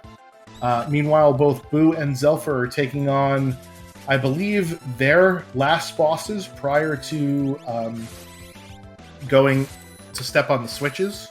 I'm not quite sure, running around in Kefka's Tower has been a little bit nuts this seed with all of the different people doing all the different lanes at once. So, yeah, the chat is pointing out that, we're going to give Hefe and Maugre points for doing Leet River. So we have to have an informal Final Fantasy VI Worlds Collide stream point system here, Fantastic. I mean, I got to imagine voluntarily doing Leet River. It's got to make you the people's champ. People love to see it. The only thing better than that would be if they did a Leet River grind and just did that infinite loop of random encounters to go up to 999, which we would love, except no one would watch it because it would take hours. Just want to call out, we are having a little bit of technical difficulties at the moment. The stream has been coming and going for us as well as for you, the viewers. Our runners are all good and running, so as soon as we get back on track, we will bring you directly to the action. But we have had a little bit of stuttering this evening, and obviously apologize for that. Well, I'm hearing a boss dying, so that's good. We are using Zelfer's audio, so he probably just defeated his last boss. We'll hear him step on the switches in a second here. And away he'll go. Meanwhile, Maugre is in the tower as well. It looks like he did not go for the 9th Esper. He only got, not the 9th Esper, the 9th character, rather. So maybe he was feeling a little bit behind. And decided, I'm going to go into the tower right now. As you said, Fantastodon, he already cleared out a lot of the bosses here in the tower. Yeah, that's what I was thinking. So he had a fair chunk of it already done. Gambling on the walk to the skip is going to be faster than whatever check might earn him a 9th character. Yep. It seems that it's because Sabin didn't suplex the train. Wow. That's what happens when you don't suplex a train, Boo. The stream goes down. So yeah, Zelfer, you did hear him stepping onto the switches, so he's going to be starting Final Kefka, as we now see on the screen. He is starting on Final Kefka here. Tier 1 is basically a physical attack tier.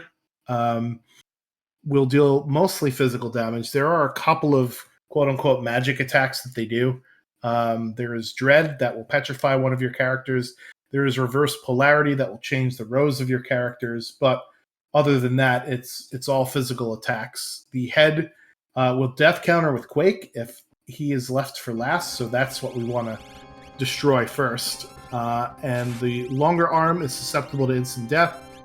So Zelfer has already taken care of that longer arm because it's no longer a target of opportunity here. So he's just got 2 more to go, which is pretty nice. The final Kefka boss is a 4-part boss, and if one of your characters is down while you transition from one tier to another, you lose them. So it's important for our runners to keep our characters alive, because remember, the scrubs that are coming off the bench are not the ones that we've been using all seed.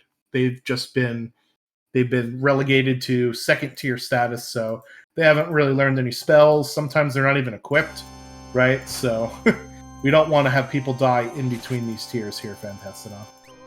That is very true. Yeah, now that we are here at the final battle on Zelpher screen, taking on the first tier of, as you mentioned, a 4-tier battle. You definitely want to keep your party members alive. Top tier runners like the ones that we're watching here today in a high stakes race like this, they don't have backup characters. Not enough time to gear up and level up a backup. So they really want to keep their 4 party members alive, as we see Zelpher does as he transitions from the first tier to the second tier. All 4 tiers of this final battle have their own particular strategies and sort of puzzles to figure out. Tier 2, arguably the most complex of the tiers. It has 4 different enemies in it, with the very imaginative names of Magic, Tools, Hit, and Tiger. They all do different things. They all have unique strengths and weaknesses, and they all have ways to make life much, much easier for you if you have the particular spells to nullify them. For example, the Magic enemy in Tier 2 can actually be muted by the Mute spell, negating their powerful magics.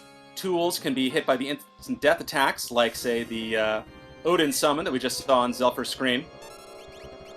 Now seeing the Siren summon, which will mute all enemies, including the mutable magic. So Zelpher has made life much easier for himself.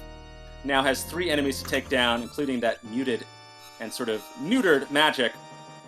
And now has the Tiger and Hit enemies to concern himself with. Tiger can be a pretty tilting enemy, has a few attacks that can really just turn things south very quickly. Can zombify party members, can freeze party members. But Zelpher, obviously no slouch in Worlds Collide, knows what he has to do to guarantee the best results in Tier 2, and seems to be executing fairly well so far. Speaking of going south, that's S-Cross did not take down Locke, and Boo is past his final boss. Hefe, meanwhile, did exactly what you said. He went and grabbed the Zen Thief Esper. So he is going to be back into Kefka's Tower at the statues, and he's already cleared out all the bosses. So all he has to do is simply just walk up to the end here. So this is actually a really close race between all of our runners, because meanwhile Zelpher is on Tier 2. Our other runners are basically just nipping at his heels here at the tower, right behind him. Absolutely, and the final battle is perhaps the hardest battle in a Final Fantasy VI Worlds Collide seed. There's a lot that can go wrong, and sometimes when it goes wrong very quickly.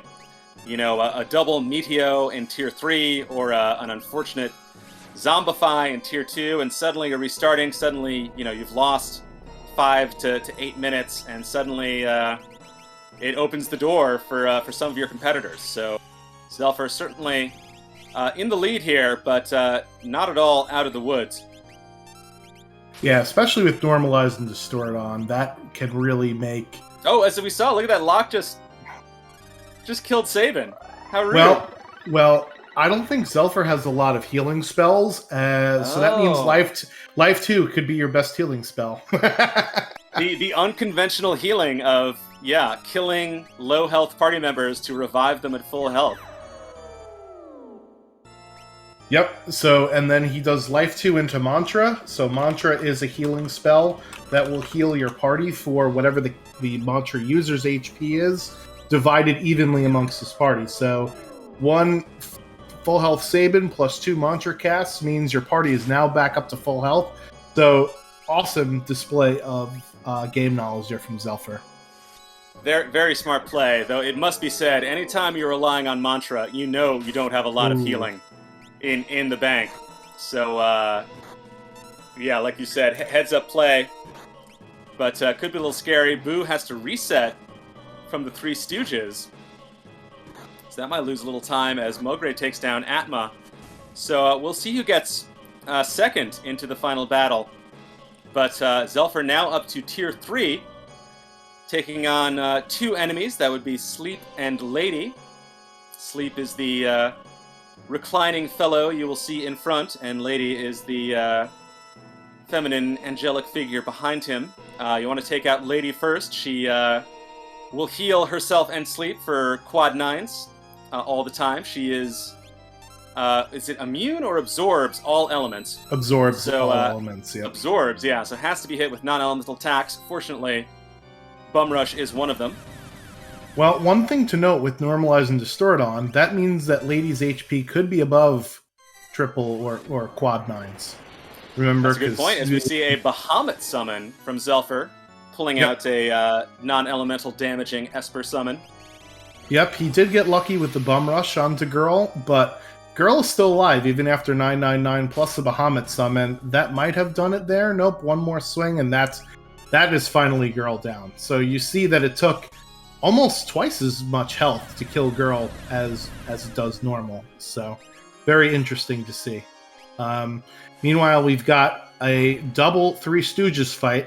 Do not adjust your set. There is some slapstick comedy that's about to happen on the bottom half of your screen.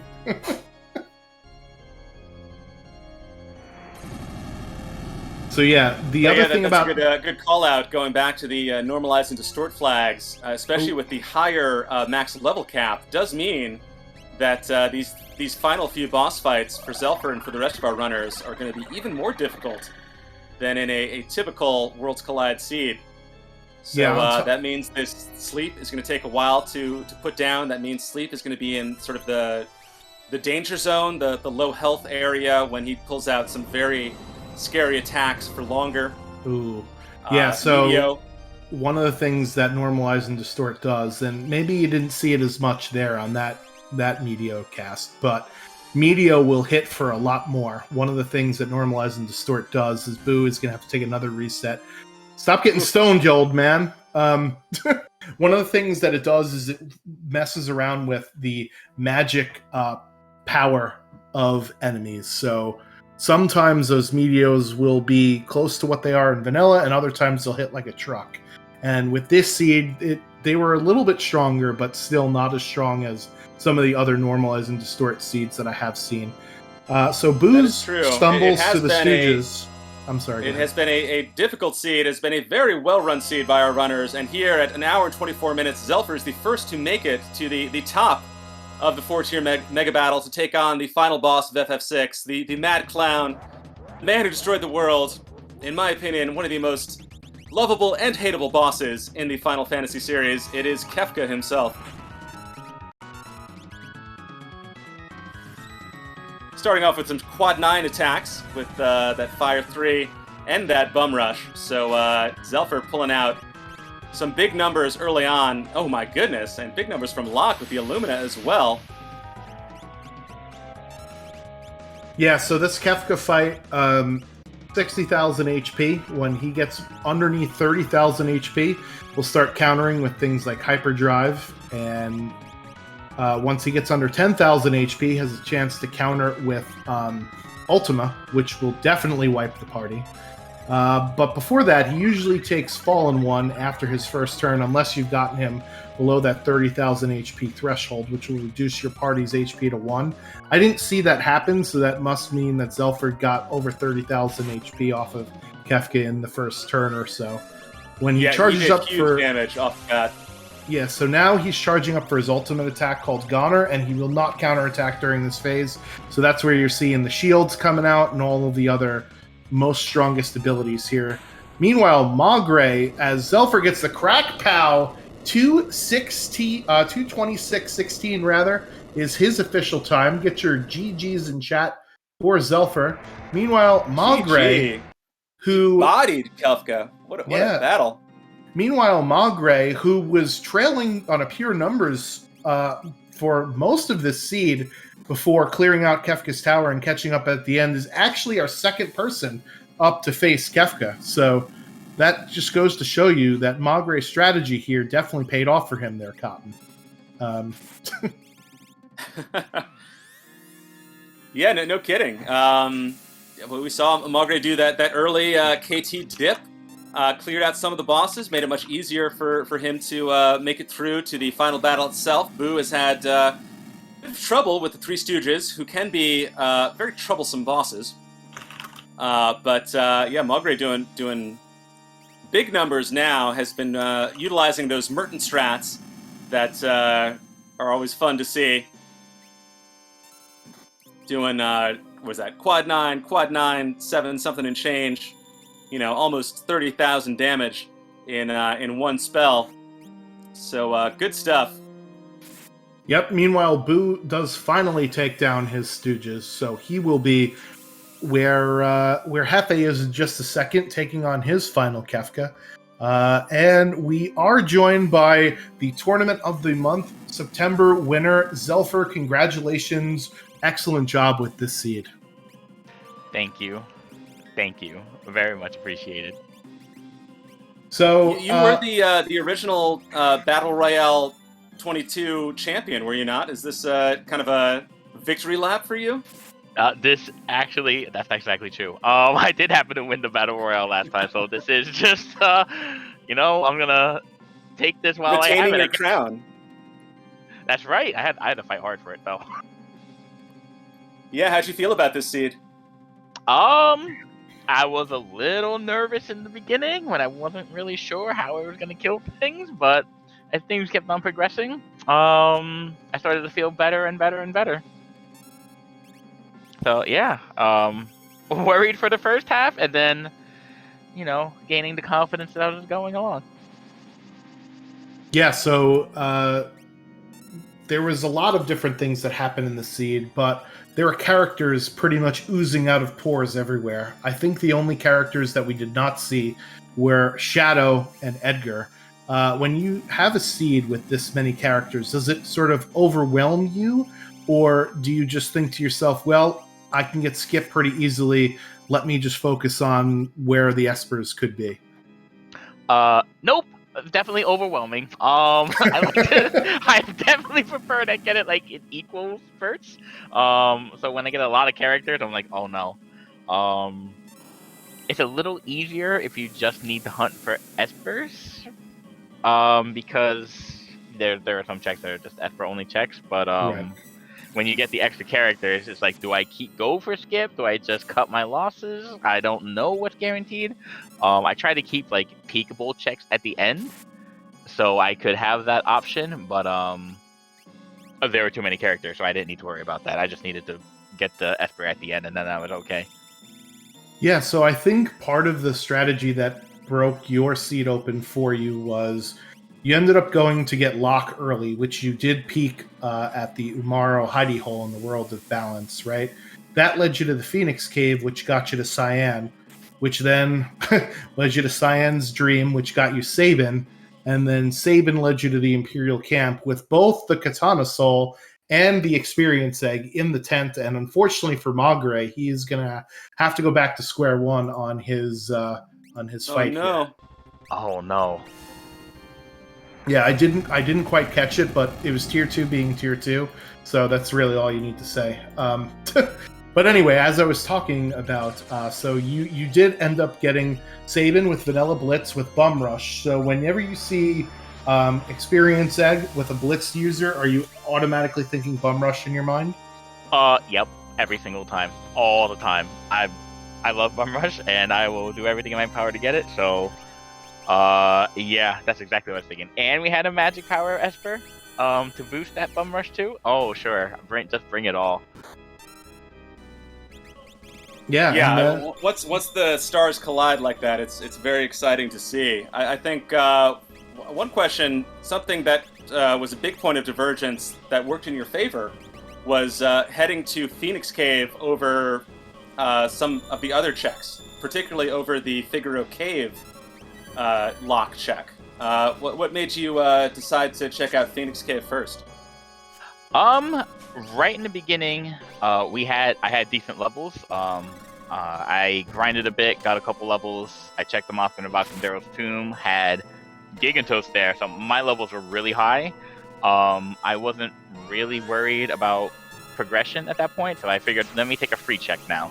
I was also really hopeful that maybe things would kind of line up to get the Illumina check done, and I know Phoenix Cave is a part of that, so I was like, all right, I'll just do this early. Maybe I'll get an Illumina.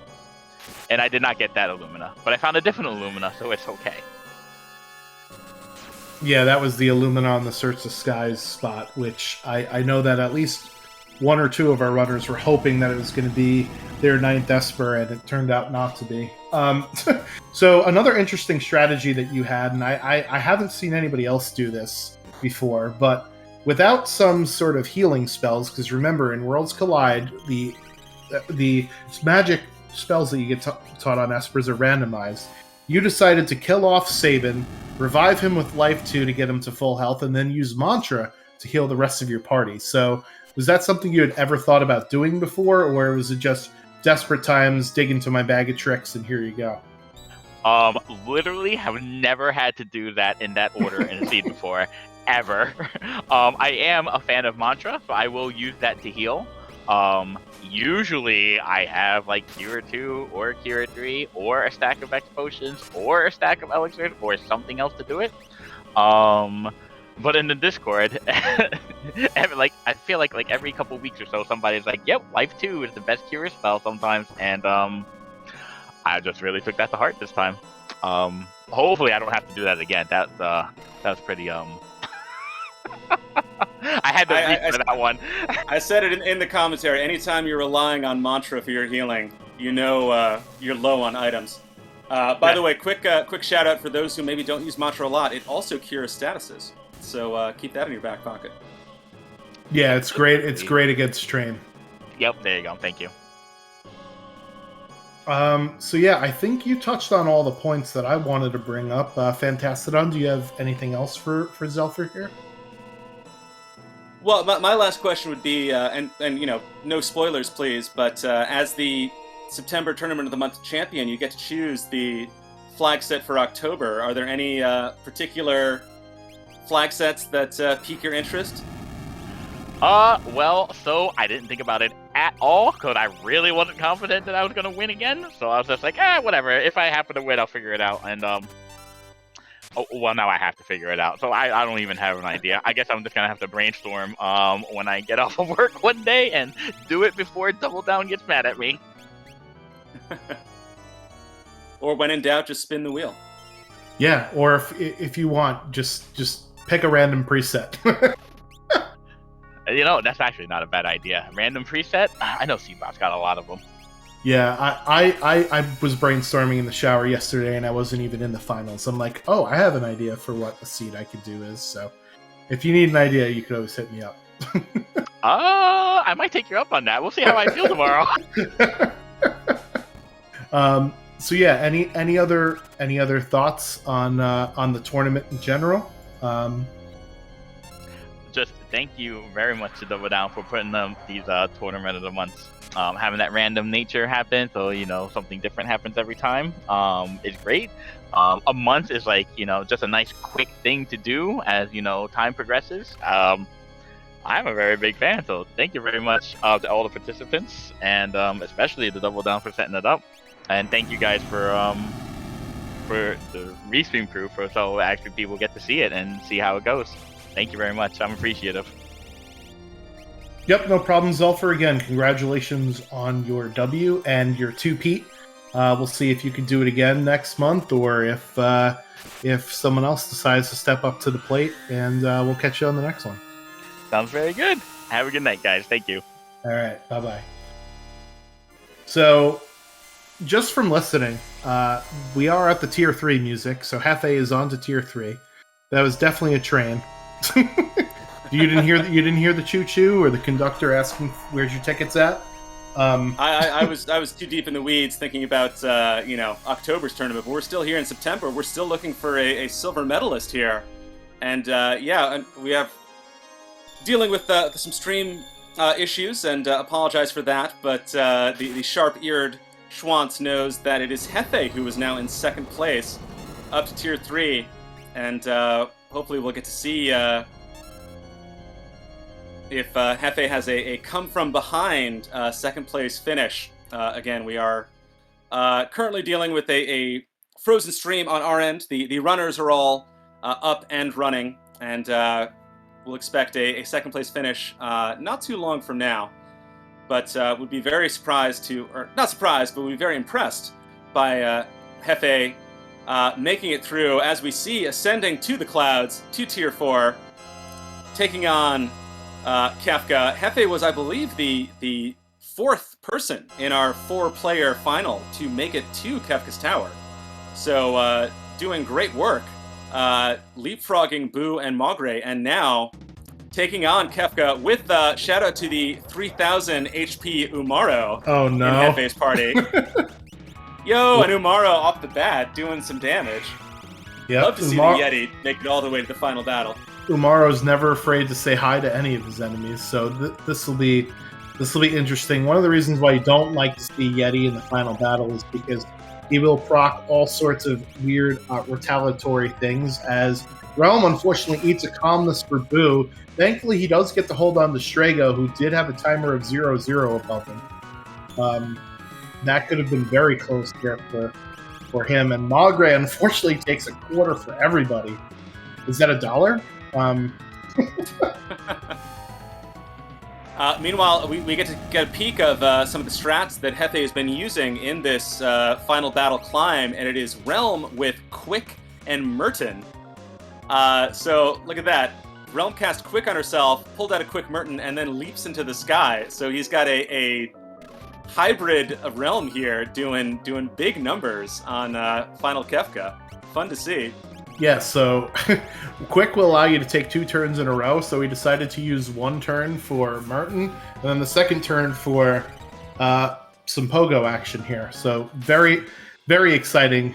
All sorts of different crazy strats here getting pulled out at the end. Yeah, meanwhile, Boo also in the final battle, getting hit by Fallen One with a very different party composition. So again, just speaking to the always fun and exciting divergence of any Worlds Collide seed. Very different ways to make it to the final, but here Boo and Hefe are duking it out for second place in the September Tournament of the Month finals. Be very interesting to see who pulls it out with these two very divergent strats. Yep, so Hefe's just waiting, again, using Quick with Realm with Jump. It's a little bit of a longer strategy, but with Quick, there are no counterattacks in between the 2 moves you do. So Realm back up in the air again, and here comes the charge for Goner up on his screen. Boo, meanwhile, is getting his party back up in order to get the maximum amount of damage over against Kefka here. Mogre, meanwhile, has actually made it all the way back to Tier 3, so it looks like pretty much anything can happen. And oh no, Hefe is about to eat a Goner. Is Realm going to be able to survive? Umaro definitely is going to survive, but Realm is a question mark here. And close. Oh, he just barely eked it out, and Umaro's still up, still doing Yeti things, and yeah, it is. Oh, there it is! Oh, and Umaro gets the kill. GG. And Boo gets his kill as well. Oh my goodness, they are seconds apart. So the official times are Hefe with 140.21 and Boo with 140.26. Wow. Very close. Awesome to see. Seconds apart with wildly divergent parties in the final battle. They both get it done. So cool to see. Quick shout out to Hefe. Umaro the Yeti did get the final kill, the final hit on Kefka. Speaking of our resident Sasquatch Wrangler, Hefe has joined us in the chat. GG's and congratulations on your second place with Umaro the Yeti, yeeting himself at Kefka. How are you feeling? I'm feeling all right. I mean, it wasn't a great seed, but had to do what I had to do. Yeah, so when you're in a seed... Second place with a Leet River trip. What were you thinking with that trip down the Leet River? Okay, here was my thought. I thought that it was going to take forever to get through Goddess, which it would have if I would have been able to do it. And getting through Goddess would have gotten me a character in which, if there was nothing at Tunnel Armor, it would not have paid off, really. So my thought was, get out of that. My levels were low, do Leet River, and buy the Zen Esper.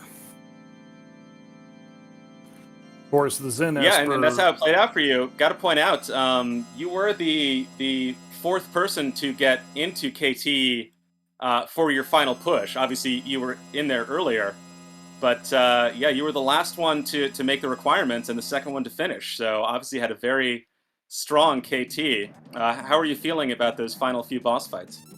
Well, once I saw that it was Atma and it was the Stooges at high levels and normalized and distorted, I was like, okay, I actually might stand a chance with my strategy of taking full party everywhere. If it was two weaker bosses, I would have probably split them at the end there, but I didn't want to take any chances with it. And so I went on ahead and killed the middle path, then went and killed Atma, and then went and bought the last Esper to get the extra 10 levels, and then just went after the last boss. Yeah, because the extra 10 levels over the course of a seed is brutal, but if you only have to fight one or two bosses, then it's not that bad. So, awesome strategy there. Yep.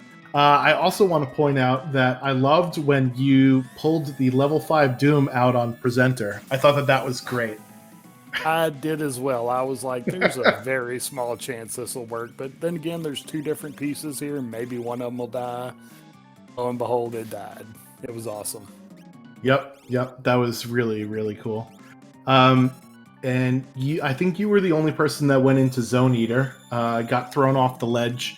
Are you as bothered by Zone Eater, I think, as some of the others, or for you it's just a quick check that you don't have to fight anything? I hate it. You did it out of spite, in other words. You can't return a clothing item out of spite, but you could do a check out of spite. That's kind of how it was. I mean, like, I was looking at my options and my choices, and I was trying to count Espers, and I knew that Locke was in the Yumaro cave, and I was like, I don't want to get Locke if I don't have to, because a lot of what I run into in these seeds is I end up doing way too many checks, which makes the bosses all that much harder. So I really don't like to get skip in this if I can avoid it. Right. So I didn't want to get Locke. And I just figured, you know what, I'm just going to go to Zone Eater. If I get another character there, maybe it'll be Sabin or somebody that has some quick checks and I can get them knocked out. So, yeah, I did Zone Eater. Wasn't my first choice. You also did the KT skip. Was that a strategy because of this particular flag set, or is that something that you regularly try to pull out? No, I only did the skip because of the buying the last Esper. I didn't want those final bosses to be hard and be split parties on hard bosses with extra levels. Yeah, I was going to say, for your strategy of I don't want to get Locke, well, Locke only led to two different characters. So you would have had, yeah, so Locke led to... who was it? It was Magi Master in South Figaro Cave, but there was a character behind him. Was that Gao? That was Gao. Cyan. And then Cyan was at Phoenix Cave. So if you got Locke, you would have had to have gotten another character and then more checks after that. Because so I actually unknowingly, half-heartedly did the right thing. How'd that happen? yeah, there you go. Sometimes it's better to do a wildly different strategy of clearing out all of Kefka's Tower before the Zen Thief. And Maugre's got one shot here. If he does not get enough damage off on this turn, Donner is definitely going to kill him. But that's fine, because he gets it. Crack pow. There it is. There it is. Thunder Shield for the win. Yeah, I think that's all I have written down. Fantastodon, do you have anything else for Hefe? Well, be curious if you have any final thoughts, but before that, my last question would be, are there any particular flag sets you might be hoping for or dreading for the October tournament of the month?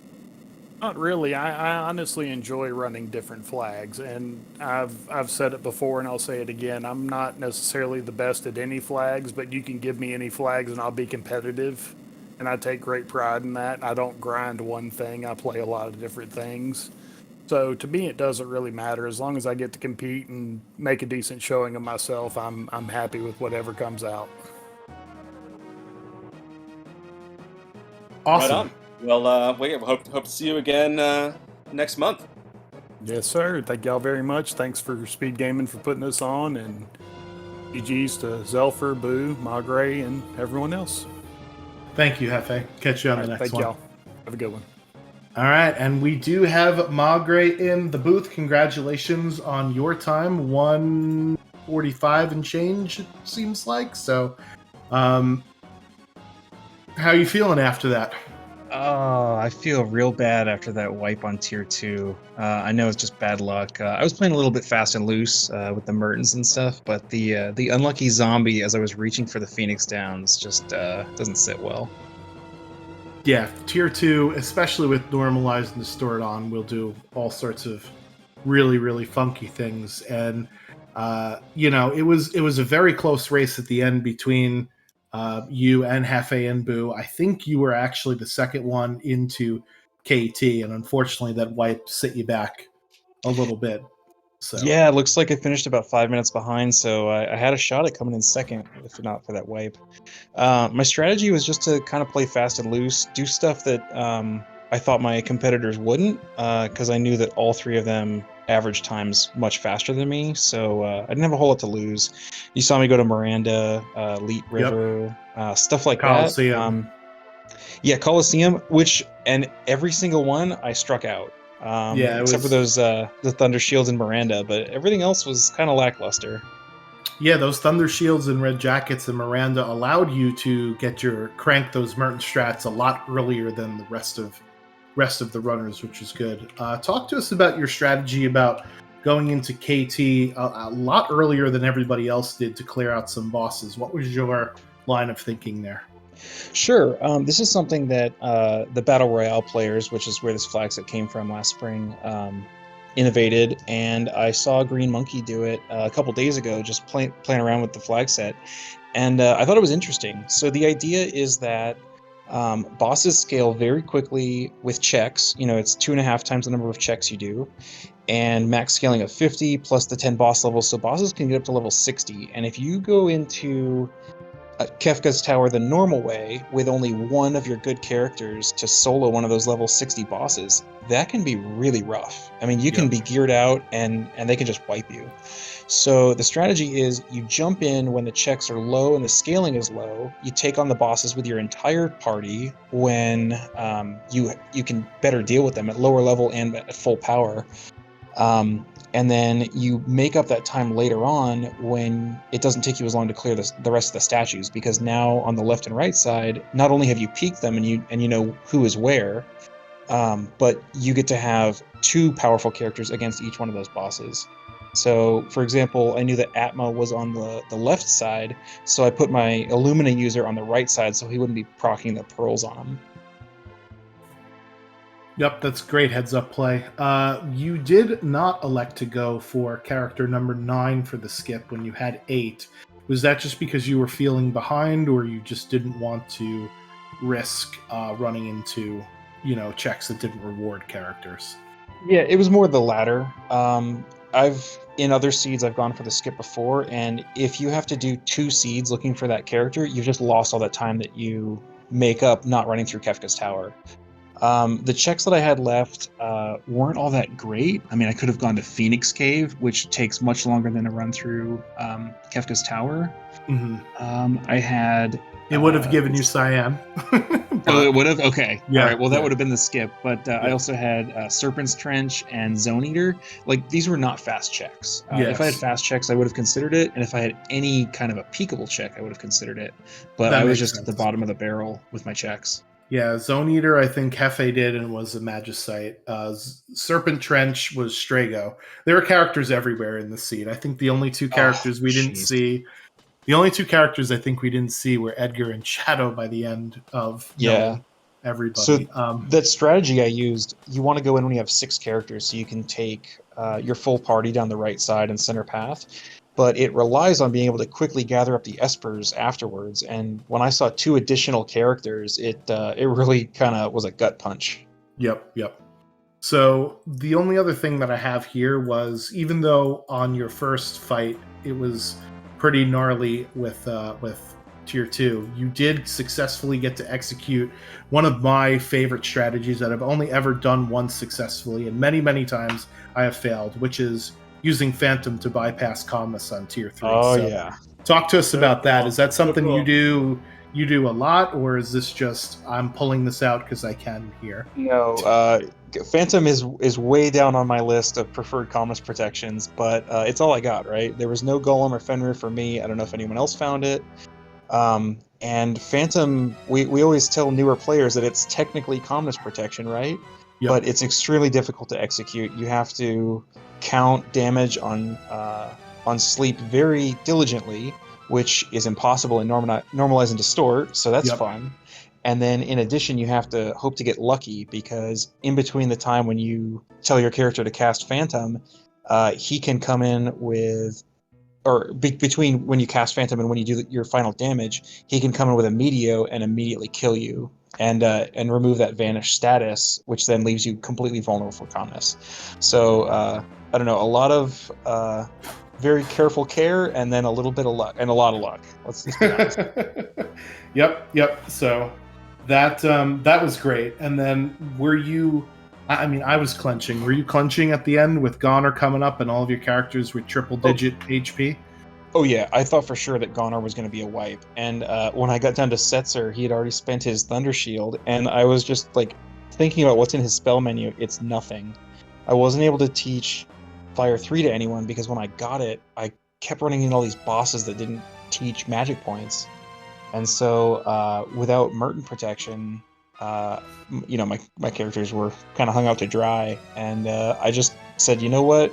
If I wipe a second time on this final boss, I'll just forfeit on this one. But thankfully they had just enough HP, or Terra hung on actually, and got the party up to finish it out.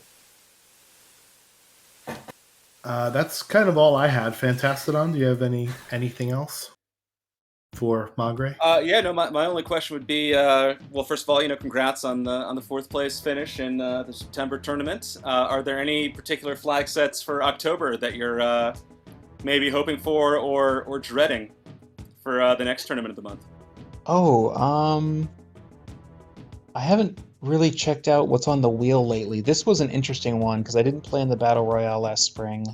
I had one in mind for if I were to be the extremely unlikely winner, but I guess I'll say that I'm dreading a free shop seed, because I have a tendency to over loot chests, and if you give me free shops, I will check every single one and waste all my time in there. Good to know. Well, yeah. Well, again, congrats on the finish, and yeah, give us any final thoughts before we let you go.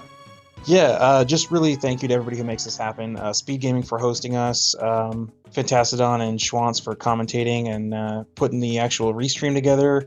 Double Down, the Tournament of the Month host. A big GG to all of my competitors who I am kind of humbled to just be in the same finals as them. Yeah, thank you to all the viewers and everybody who makes Final Fantasy VI Worlds Collide such a great community. All right, well, thanks a lot, and we'll catch you on the next one, Magre. Thanks. Bye. So yeah, want to also thank our racers who volunteered to be broadcast. They're the ones that really put on the show. Fantastodon and me, we just got to talk about what was happening on the screen, or what we could hear on the screen when the screen was frozen. Want to give a big shout out to the SpeedGaming crew helping us through a lot of the hiccups and technical difficulties that we had during the stream. So thank you as well out there in Twitch land for sticking by us through some of our technical difficulties. And thank you as well, Fantastodon, for joining me here in the commentary booth. You want to take us out? It was a pleasure. I always like to say that commentators, we have the easiest job here. We just have to talk. But that's not really true for Schwantz, because you were pulling double duty tonight as the tracker as well. So thank you so much for your hard work, both on stream and behind the scenes. And yeah, thank you to all our trackers. And I can for push anyone buttons. who's here who hasn't already checked it out, the FF6 Worlds Collide Discord is very active. We have, we literally have tournaments every month. We have fun events. We have Seeds of the Week. We have seasonal races. So yeah, come check it out. And we'll see you next week. Yeah, we do have a weekly spot, 8 p.m. Eastern on the SpeedGaming family of networks. So we'll be here next time.